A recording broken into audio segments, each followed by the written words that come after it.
اليوم مع السيد أبو سالم كله مع المنتجات اليمنية، شاي الكابوس والطحينية والحرض والمدر وكل شيء. والمدر هذه أنا أدخل أسبح وسطها يعني مش اللي الأكل ما شاء الله، يعني مسحوق ما يحتاج والله خبرة. والله كان مسلكة اللي بس ما يعرف يسحوق ما هو يمني. إنه أنا لما كنت في ماليزيا ما كانت شيء معي أي سيولة مادية، لأن كانت هناك الظروف شوية صعبة، لكن إحنا ما نحب المساعدات، يعني إحنا ما جينا عشان المساعدات، إحنا جينا علشان الأمان. الحمد لله حصلنا على الأمان، قادرين نعيل أنفسنا بأنفسنا وناكل من فوق رؤوسنا. باشر عمك باشر يا ليد.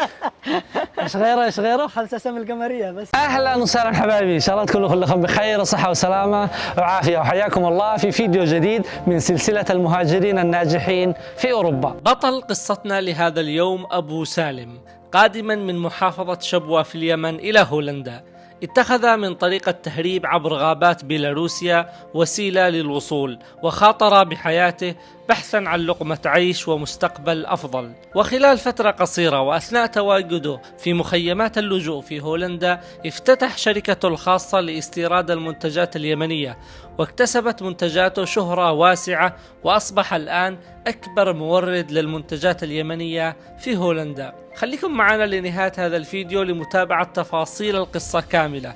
لا تنسوا اللايك والضغط على زر الاشتراك.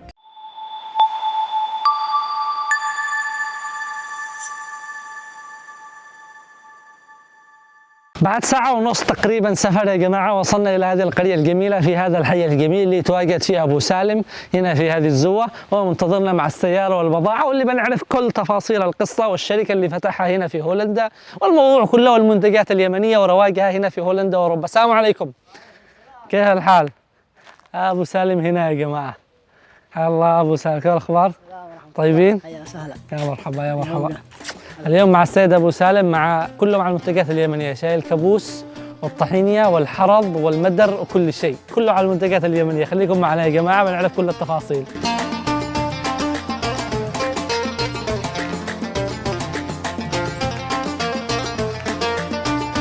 طبعا أبو سالم هو عنده مستودع ما شاء الله، المستودع هنا قريب، مسافة ساعة هو فيها البضاعة تبعه كامل، ولسه وصلته كونتينر من اليمن. الآن قبل ما نتكلم على كل التفاصيل، كيف بدأ المشروع وكيف وصل وكيف جاء لهولندا أساسا، هو معه بضاعة بالسيارة تبعه هذه اللي يتنقل فيها اللي يوصل للبقالات، بنشوف أهم المنتجات اللي معه أساسا. فإيش رأيك تفتح ونشوف إيش معك أهم الأشياء؟ هذا بس قبل أي حاجة ندخل بالموضوع هذا يا جماعة، نشوف إيش أهم المنتجات اللي موجودة. شوفوا أول حاجة الأزيد شيء يمني ممكن تشوفه، سمنة القمرية. صح ان التنكه هذه مضلفعه شوي، جايه من اليمن، اكيد ما بتتضلفعش، طبيعي يا اخي. بالعكس اليمني لما يشوف حاجه زي كذا يرتاح، لانه يعرف انها جايه من اليمن. صح، يعني ده دليل انه وكاله يعني. نعم. كمان عرفنا على هذه طاحونية الفنار، احنا نسميها طاحونية، في ناس يسمونها طحينة. هذه رفيقة الدرب للعمال والموظفين، منتج يمني والطلاب. انا اذكر لما كنت في اليمن ما كنا اطفال كنا صحيح. هذه حلاوتنا، المنتج نعرفه هذا في اليمن، بس لما كنت في اليمن زادوا لها القرطاس ولا كانت بدون قرطاس. التغليف هذا ما كانش في ايامي موجود، بس يبدو انه هذه اشياء جديده. طور اليمنيين ما شاء الله. شاي الكابوس طبعا اكثر شيء يمني معروف، صار حتى معروف في مصر، في السعوديه، معروف في كل مكان، هنا برضه حتى بالجاليه العربيه اعتقد ياخذوا كمان شاي الكابوس. كمان هذا شاي الكابوس ظروف، هذا بودره، وهذا بودره، هذا ظروف، وهذا الشاي اللي يجي مدقوق يعني. نعم. لكن اهم حاجه كمان المدر. المدر هذه انا ادخل اسبح وسطها يعني مش اللي الاكل ما شاء الله. هذه للعوائل اللي هم كثير، هذا طلب خاص جبناه عشان العوائل ما شاء الله. جبت كميه كبيره منها، 250 وقد مشى منها تقريبا 50 ما شاء الله. وجبناها هذه 25 في عمق 9، لانه المره الاولى اللي جبناها كان كبير وصغير، فقالوا العوائل لا لازم تجيب لنا كبار. المدرة في هولندا. لكن المفاجأة هذه الدفعة الثانية ولله الحمد. الدفعة الثانية صحيح. أنا الدفعة الأولى أنا أخذت منها والله. نعم. اشتريت من البقالة اللي في روتردام. نعم، وهذه الدفعة الثانية. بنجي للموضوع هذا كله، إنه صار يوزع لكل البقالات العربية. الفيديو خليه بالأخير يا جماعة شيء استثنائي. الأهم من هذا كله والشيء المبهر، خليك من المدر، خليك من شاي الكابوس اللي بتشوفوها الآن. أنا شفت والله ضحكت استغربت. شو يا جماعة معنا ومعكم شيل معاي المسحقة. مين ما يعرفش المسحقة يا جماعة؟ أكيد يا أخي، اليمني يحب يطبخ له أكلات ما يكتمل مذاقها إلا مثلا بالزحاوق، الشفوت، حاجات زي كذا. أنا وأنا صغير أرجع من المدرسة للبيت على وقت الظهر، أمي ترسلني تقول لي اخرج صحوك. نعم. أروح أجيب الطماطة وأطشلها وهكذا الأرض الله يحفظ امهاتنا. طماط مع بسباس. طبعا هذه الدفعه الثانيه اللي عندنا. دفعة ثانية قدمت احنا جبنا منها دفعه من النوع الاول الكبير، ويمشين. ما شاء الله كلها الدفعه الاولى 50 حبه، طبعا وهذه الان جبنا 30. طبعا هذه جديدة ما تعرف تستخدمها مباشرة، لازم لها شويه تشتري تسليك. لها تسليك اللي تفعل لها زيت ومدري ايش عشان الغبر هذا يروح منها كامل مع الحجر هذا.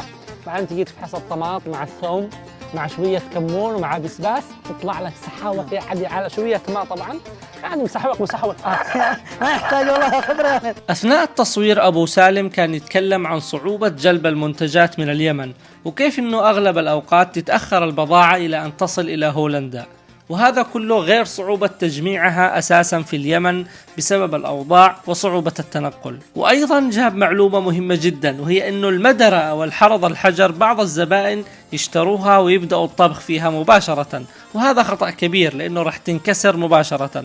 وينصحهم أبو سالم بالبحث عن طرق تجهيز وتدريس المدرة في اليوتيوب قبل البدء بالطبخ فيها واستخدامها. من شبوة في اليمن نعم.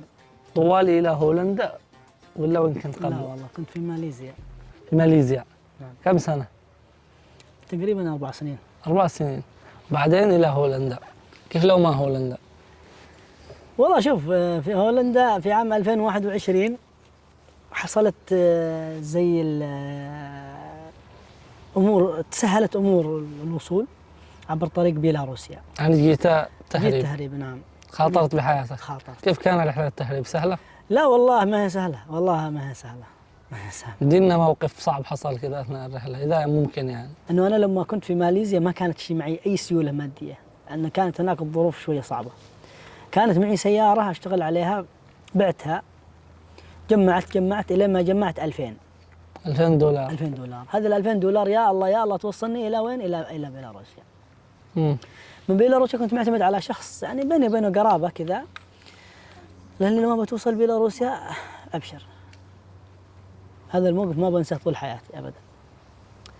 وصلت بيلاروسيا الرجال قفل جواله. ذيك الساعه فعلا انت تحس نفسك انك انت ولا معك انبعت يعني، ولا معك فلس ولا معي حاجه، انك انبعت يعني، كان حد باعك، كان حد يعني كانك حد باعك في معركه والله. بس قلت الحمد لله يعني صراحه. كيف سويت؟ والله يا ربك اتصلت بواحد، يعني اتصلت بالحقيقه، اتصلت بعمي ابو زوجتي، واتصلت هنا واتصلت هنا، وجمعت لي تقريبا 700، وكنت يعني كانت بقيت معي 600 دولار. ما جت ما 600، تحولت لي 600 دولار من عند عمي ابو زوجتي. وكمان العيال اللي كانوا معي يعطوني 100 دولار، وصلت 700. مشينا الغابة، وصلنا للغابة، وصلنا نقطة التحميل. نقطة التحميل هنا في البداية المهرب قال أنا ما بشله، ما معه فلوس، ما بشله. أنا محتاجين فلوس أكثر. أي والله نعم. قالوا الجماعة كيف؟ قلت لهم توكلوا وأنا بيفرجها رب العالمين. اتصلوا على الرجال قالوا له خلاص احنا بدنا 3 والرابع هذا ما عاد بيجي معنا. قال لهم ايش ليش ما بيجي معكم؟ قالوا ما بش معه فلوس واحنا ما بننتظر له ومدري ايش كذا. قال لهم ما بتروحون الا لو هو معكم. هذا مهرب. هذا مهرب وفي يدي له درس اخلاق يعني. تطلعون الا وهو معكم، دبروا صاحبكم. قالوا ما نقدر، ما لنا منه وكذا. الجماعه يشدوا عليه عشان قالوا ابدا والله ما تطلعون. اتصل بواحد في تركيا، اللي بتركيا هذا قال انا متحمل، الا هو قال انا بنزل لكم من 2005 الى 1005 عشانك، علشان قال خلاص يدفع 1500 يطلع. قالوا ما مش معه. اتصلنا بواحد ثاني، هو اتصل من نفسه، هو الرجال المهرب اتصل من نفسه على شخص. قالوا في واحد يمني عالق في الغابه وكذا، هذا الرجال صاحب خير، وخيره هذا على راسي لما اموت، وان شاء الله ارد له الجنه. ما تعرفوش انت؟ ما اعرفوش ولا يعرفني. وجاب الفلوس. قالوا انا متكفل ب500، قالوا لا ب800، قال انا متكفل ب800. 800 وهناك 1000 1800 وبقيت معي 700. قال لي خلاص طلع لاقد، وصلت سلمها للسائق. طلعت وما وصل السائق، امتسكنا في على الحدود وذا وراحت، وبقيت ال700 معي، وصلتني لهولندا وعادني انا غطيت على اصحابي اللي جو معي. توفيق ربك. الحمد لله. سبحان الله، سبحان الله، دعاء الوالدين. قررنا التحرك من بيت أبو سالم وتتبعه إلى مخيم أو كمب اللجوء اللي كان ساكن فيه في مدينة أبلدورن في هولندا. وهذا هو نفس الكمب اللي عاش فيه مدة سنة كاملة، واللي فتح فيه شركته وبدأ شغله ومغامرته وهو عايش فيه. احنا هنا في الكمب اللي جلست فيه. نعم. جلست فيه أغلب فترات الإجراءات صح؟ جلست في هذه المدينة سنتين، هذا الكامب سنة والكامب القديم سنة. أنت بدأت الشركة هذه وفتحت وأنت هنا في الكمب. نعم. لسه إجراءات اللجوء ما كملت. صحيح. طيب إيش اللي خليك تفكر؟ الناس وهم في الكمب يستثقلوا إنه أصلا يدرس لغة، فما بالك إنه يفتح شركة ويبدأ شغل وعمل. كيف جتك الفكرة؟ أساس الفكرة أنا اشتغلت في ماليزيا مع واحد أخ اسمه عبد المنعم التتار، اشتغلت معه لمدة شهر في شغل الأواني المنزلية منتجات يمنية. أيوة، فمسكت في راسي هذه الفكرة. أما ليش أنا فتحت البزنس؟ فأنا لأني تقريبا العائل الوحيد لأسرتي، وكان ما بد من أنك توفي بالتزاماتك، يعني التزامات ما حد يعذرك فيها.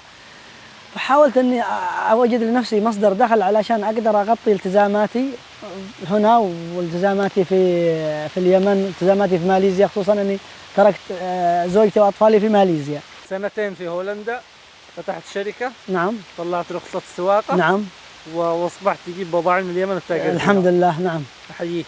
الله يحفظك. والله اغلب الناس طبعا ممكن أنا كبرات النيدرلاندز لير بيش النيدرلاندز ندخل هولندي كمان. شوي يا جماعه يمكن انتم ما تفهموش الكلام، بس من جد اللي في هولندا يعرفوا هذا الكلام، انه سنتين الناس يعانوا لين يطلعوا رخصة سيارة فقط، وما بالك انه رخصة السيارة واصبح شركة ويجيب بضاعة. والآن بندخل أكثر بموضوع الشركة ونتكلم عنها. النقطة المحورية واللي كان يكررها أبو سالم واللي هي سبب هجرته والمخاطرة بحياته، أيضا سبب المغامرة وفتح هذه الشركة وعدم انتظاره للمساعدات الحكومية الهولندية، هي حاجته للإيفاء بالتزاماته وواجباته تجاه أسرته وأهله في اليمن. أنا حبيت أنه أبدأ من البداية على أساس أنه أستغل الوقت اللي بيجي بعد 5 سنين، راح يكون أنا بدأت، بس بعد 5 سنين الآن أنا راح أكون قد أنجزت أشياء كثيرة. ثانيا في هناك تهويل كثير من الناس، أنه تصعيب الأمور على الناس لأغراض كثيرة أنا لا أعلمها، لكن أرى أنه التهويل غير مبرر. بإمكان الإنسان أنه يبدأ من البداية، من أول ما يوصل، يعني أول ما يرتب أموره القانونية. يعني أنا بقول لك بدأت بعد ما استلمت الإقامة، القرار بدأت مباشرة. كانت عندي بداية ما قبل، وهي دراسة الجدوى، دراسة السوق. بعد ما استلمت الأوراق والإقامة بدأت مباشرة فتحت البزنس رسميا. لكن أنا أشوف أنه اليمنيين وغيرهم كثيرا من العرب، يعني لا أحصر هذا، لكن إحنا ما نحب المساعدات. يعني إحنا ما جينا عشان المساعدات، إحنا جينا علشان الأمان. الحمد لله حصلنا على الأمان، قادرين نعيل أنفسنا بأنفسنا ونأكل من فوق رؤوسنا. يا سلام عليك. طيب الآن موضوع الشركة والشغل، أنت كيف تجيب المنتجات من اليمن؟ أنا شفت ما شاء الله منتجات كثيرة ومتعددة وبضاعة كبيرة. اللي في السيارة هذا جزء بسيط، هو عنده مستودع وكونتينر كامل يجيب الميناء إلى ميناء روتردام. نعم. وكيف تجيبها من اليمن؟ بالنسبة لسؤالك عن المنتجات، فبحكم أن عندنا منتجات كثيرة متعددة، سيكون علينا صعب أنه نتعامل مع كل شركة من الشركات المنتجة بانفراد. فنحن علشان يكون عندنا امور ميسره عملنا شركه في اليمن تحمل اسم ابلدورن، اللي هي هذه المدينه. ابلدورن اللي اسم المدينه هنا في هولندا. اللي انا عشت فيها. وفتحت شركه مرخصه في اليمن. نعم. عند مناطق الشرعيه ولا مناطق الحوثي؟ يعني هي تتبع وزاره التجاره والصناعه، سواء يعني منتجات نشتري من هنا ومن هنا، لكن احنا نصدر من المناطق اللي تبع شرعيه. اوكي. وسميتها ابلدورن علشان المدينه اللي كنت هنا في هولندا. اوكي. وتجيب المنتجات هناك معك ناس قائمين في المكتب هنا. ترتيب المنتجات بالشكل القانوني والشكل كل المتطلبات التي تتطلبها وزارة التجارة الهولندية عشان نقدر نستورد المنتج. فهذا هو الذي تعبنا، إعداد المنتج هناك يعني عشان يوصل إلى هنا، ما بين شراء المنتجات الزراعية وتراخيصها، سواء منتج يريد طحن أو يشتري تعليب وتغليف أو يشتري ليبلات، شهايد صحية، أمور كلها هذه. مين اللي واقف على الشركة في اليمن؟ في ناس معي يشتغلون. إخوة أقارب؟ لا والله من الأخوة ما حد يشتغل معي في الشركة، يشتغلون معي ناس من المعارف من الأقارب، بس عندهم خبرة في العمل. يجيبوا من مختلف مناطق الجمهورية اليمنية ويغلفوا البضاعة وتوصل لعندك جاهزة بس للبيع والتوزيع. جاهزة نعم.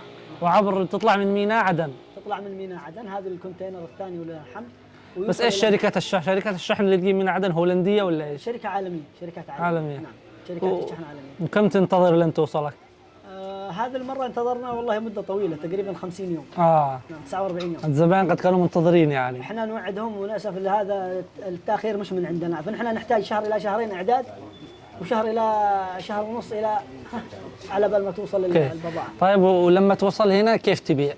انا اللي شفته اللي اعرفه الى الان انت ما عندك محل خاص فيه.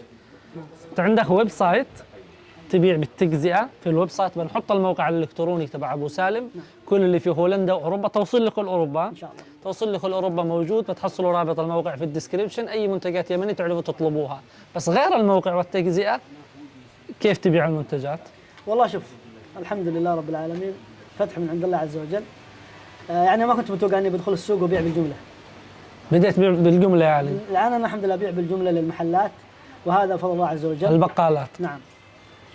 لكن تيسير الله، انا اعتقد تيسير الله يعني هي اكثر من اجتهادنا، يعني الانسان يجتهد بس بالاول والاخير ياتيك فتح الله من حيث لا تحتسب. الحمد لله. تمام.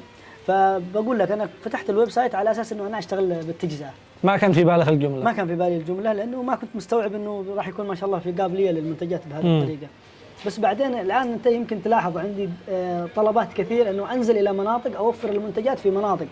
مثلا في هولندا كم عندك محلات وبقالات تجيب لهم؟ اكثر من 10 فروع معنا اللي يشتروا مننا ما شاء الله تعالى. في هولندا. في هولندا. وبلجيكا؟ وبلجيكا معنا 3 فروع. وفي المانيا في؟ المانيا فرع. غيره؟ السويد. السويد كمان في نعم. بقالات. فرنسا. وفرنسا كمان. والنمسا. والنمسا. نعم. اللهم زد وبارك.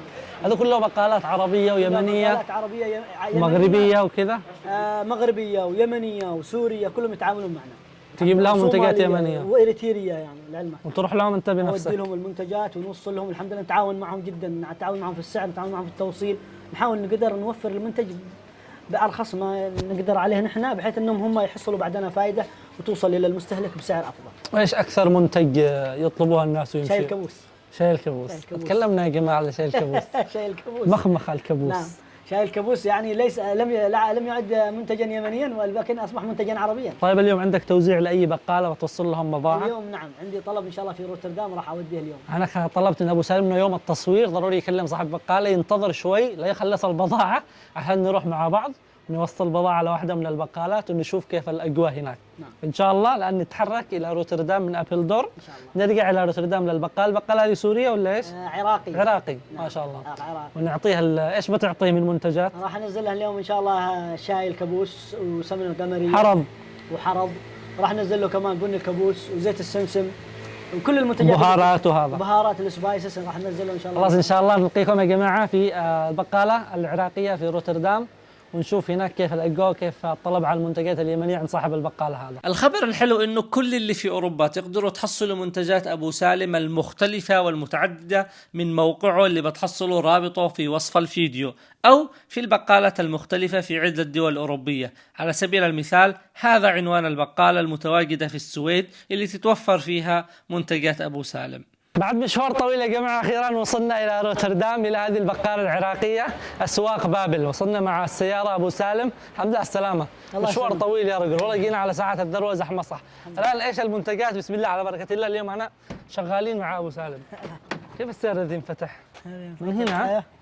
الله يخبره. شوف إيش المنتجات اللي بننزلها الآن؟ بنزل له شاي، بنزل له قهوة، بنزل له شاي كرتون هناك. بنزل له كثير. إيه والله؟ أي والله. أطلع أنزل لك كراتين. تفضل.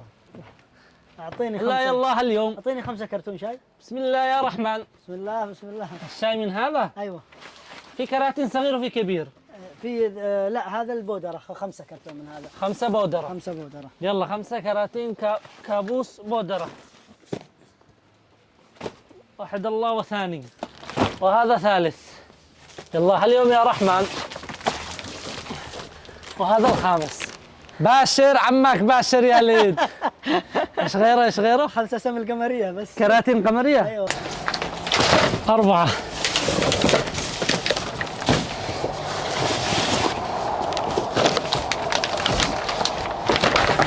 نفعل ريكاب سريع يا جماعة عشان لنا شاي كابوس ظروف، وفي شاي كابوس بودر تحت، وفي بن الكابوس، وفي بهارات، وفي سمن قمرية، وفي مدار، وفي المسحقة هذه، وفي طحينيا كمان شال 2 كراتين طحينيا. كله للبقالة العراقية هذه اللي هنا في روتردام أسواق بابل. الآن بننزله ونشوف صاحب البقالة إيش اللي يخليه مهتم بكل المنتجات اليمنية هذه، وهل فعلا هذه بتمشي في فترة قصيرة ولا بتبور عنده؟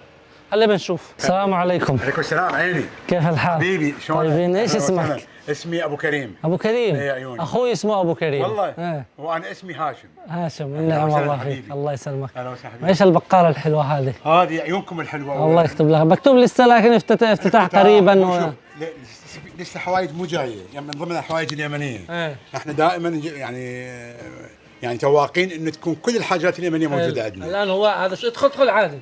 الآن السؤال هذا اللي جايين نسأله. ايه. أنا شفت أبو سالم ينزل البضاعة هذه كلها، أقول معقول يعني في ناس بيأخذوا هذه البضاعة كلها؟ طبعا في عندنا اخوان يمنيين، يعني قبل شوي جونا اخوان يمنيين من ميونخ عشان ياخذوا البضاعة. عشان البضاعة يمنية. وما شو لسه ما اجت. عرفت؟ وابو سالم لسه ما اجى. يا أخي الطريق شو نسوي؟ فاحنا يعني هذا محل هو طبعا محل عربي 100%. طيب بس هل المهتمين بالمنتجات اليمنية يمنيين بس ولا في غير يمنيين؟ لا حتى في عراقيين كانوا ساكنين في اليمن كمان يهتمون في الحاجات اليمنية. ايش أكثر شيء يمشي؟ أكثر شيء بشيء أبو ولد. البسكويت. بسكويت هو. وبعدين غيره. بعدين مطلوب الحلبة الرجوي. ايه حلو. ومطلوب سمنة قمرية. والكبوس الشاي. والكبوس، هذه أكثر حاجة موجودة. ما شاء الله. بس أنا عايز كل الحاجات اليمنية أجيبها. هل قبل أبو سالم كنت تحصل المنتجات اليمنية دي تجيبها؟ أبو سالم أول واحد واسمه مسجل عندي، أول اسم إنه هو مستورد للمواد اليمنية وتمشي بالسوق. وتمشي، وسبحان الله وإيده كمان إيده هيك سخية، فمن يجيب الحاجة طوالي تمشي. خلال السنوات الأخيرة حصل تزايد ملحوظ لأعداد اليمنيين في هولندا، ويلاحظ هذا التزايد بشكل أكثر في المدن الهولندية الكبيرة كأمستردام ودنهاغ وأوترخت وروتردام، هذه المدينة اللي احنا فيها. لذلك هناك إقبال كبير على هذه المنتجات، ويتم شراؤها من البقالات هذه خلال فترات قياسية وسريعة. طبعا أنا أفرح من يجون يمنيين ويشوفون بضاعة يمنية ويفرحون، والأولاد الصغار يفرحون، فأنا كثير أفرح من أشوف يعني أكثر من يشتروا من عندي يفرحون إنه في حوايج يمنية موجودة. في بالحي هنا والمنطقة دي يمنيين في كثير. يمنيين كثير إيه، وفي يجون يمنيين من كل المنطقة. ما شاء الله. إيه، فهم يحسون يعرفون إنه أنا بحب اليمن، يعني كثير برتاح من اشوف اليمنيين، لان تحسهم العراق واليمن تحسها ثقافه واحده. عرفت؟ فمن يجوا اليمنيين انا ارتاح معهم، ومن يشوفوا الحوايج يفرحون بعد اكثر. عشان تصدقوا يا جماعه اهميه المنتجات هذه عند اليمنيين وكيف يفرحوا فيها، واهميه الدور اللي قم به ابو سالم. الان بس احنا قاعدين نصور سناب وستوري انه في هنا ابو ولد، في واحد مباشره راسل قال خذ لي 10، واحد صاحبنا يعني خذ لي 10 من بسكوت ابو ولد. ها من ياخذ 10 من عند حبيبنا ابو كريم، يلا بسم الله. 10 ابو ولد، ابو ولد يا ابو كريم. حبيبي ان شاء الله الف صحه. على قلبك ان شاء الله. طبعا سعره يورو واحد، رخيص يعتبر والله، يورو واحد لبسكوت ابو ولد مره رخيص. 10 يورو. إذا يا جماعة كذا كان فيديو اليوم، وكذا كانت القصة كاملة مع حبيبنا أبو سالم بكل تفاصيلها، من لما كان في شبوة في اليمن إلى ماليزيا، وإلى طريقة تهريب في بيلاروسيا وبولندا إلى وصل لهولندا وفتحوا للشركة إلى أن صار أكبر مورد للمنتجات اليمنية، مش ربما مش في هولندا بس، في أوروبا، لأنه صار يوصل لبقالات في عدة دول. وعلى فكرة، وأي قصة نجاح لأي واحد ناجح في بلدان المهجر ما عليكم اللي تتواصلوا معي وننقلها بهذه الطريقة الرائعة، لأنه احنا أنا صرت سفير المهجر. فأي قصة تستحق النقل والتصوير ما عليكم إلا أنه تتواصلوا معي عبر الإيميل هذا أو في حساباتي في مواقع التواصل. شكرا لكل واحد وصل لهذه النقطة وصبر لنهاية الفيديو. لا تنسوا تعطونا لايك، اشتركوا في القناة اللي عادوا ما اشتركوا عشان نوصل 2 مليون مشترك إن شاء الله قريبا، وإحسان يتلو إحسان حتى آخر لحظة في الحياة. السلام عليكم.